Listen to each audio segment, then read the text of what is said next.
Today on Take 5, we take a look back at 2009. I'm Steve Coffey. The year just ending has kept your KBND news team very busy. We've selected the top 5 Central Oregon stories of the year. Bubbling under the top 5 are several stories of note, including the survival of the Boys and Girls Clubs of Central Oregon, several cases of animal abuse, the celebration of Oregon's sesquicentennial, a surprising lack of major forest fires, and several others. But our choice for number 5, the Oregon Ducks beat the Oregon State Beavers in the first Civil War game that actually decided who would go to Pasadena. This will be Oregon's first trip to the Rose Bowl since 1995. Jody Carlson of the Central Oregon Ducks Club said it's a great time to be a Duck fan. When your state has won the chance to the Rose Bowl, you can't help but be excited. You know, the people that have been on the fence, I think they're believers now. Masoli has done a great job. Chip Kelly's done a great job. The whole Duck team has been awesome. It's just so neat to be a part of that. The Ducks will face Ohio State. Again, they played Ohio State in the 1958 Rose Bowl and lost 10-7.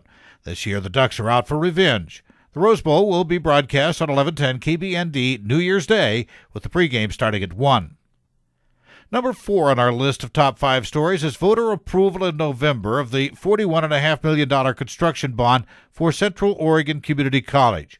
COCC President Jim Middleton excited that the college now able to build a new health sciences center for the Bend campus and new and expanded facilities at all their campuses, and that means a lot of people will be put to work. We are looking at $53 million worth of projects, and we believe that will likely be the single largest construction project going on within Central Oregon at this time, and a real opportunity to keep some current people employed and bring some other construction workers back to work, and really want to be part of some of that turnaround for the region. Story number 3 are the 2 taxes passed by the Democrat-controlled Oregon State Legislature, but referred to the voters as Measures 66 and 67. Republicans say it is wrong to raise taxes during a recession, and that increased taxes would not be necessary if the Democrats had not grown government. State Senator Chris Telfer of Bend says both tax increases will result in 70,000 more jobs lost when there are already too many people out of work during the recession. There's no reason to increase taxes. We can still provide the services that Oregonians need, particularly in these stressful economic times, from within, from cost savings and some monies that we already have on hand. State voters will decide the fate of Measures 66 and 67 in a special election on January 26th. The result of that will likely be included in a news countdown at the end of 2010. Our choice for number 2 story for 2009 was the spontaneous start of the Tea Parties as citizens all across the nation of all political parties began protesting the soaring national debt and saying the silent majority is silent no more. Lucy Brackett is one of those who helped lead the creation of the Bend area Tea Party Patriots. They are engaged and enraged at what's happening in Washington, D.C., and what they see the Congress doing. We're taxing too much, we're spending too much, we're going into more and more debt, and the local people, the everyday citizens, have said enough is enough. They call themselves Tea Party Patriots in memory of the colonists who held a Tea Party tax protest in 1773.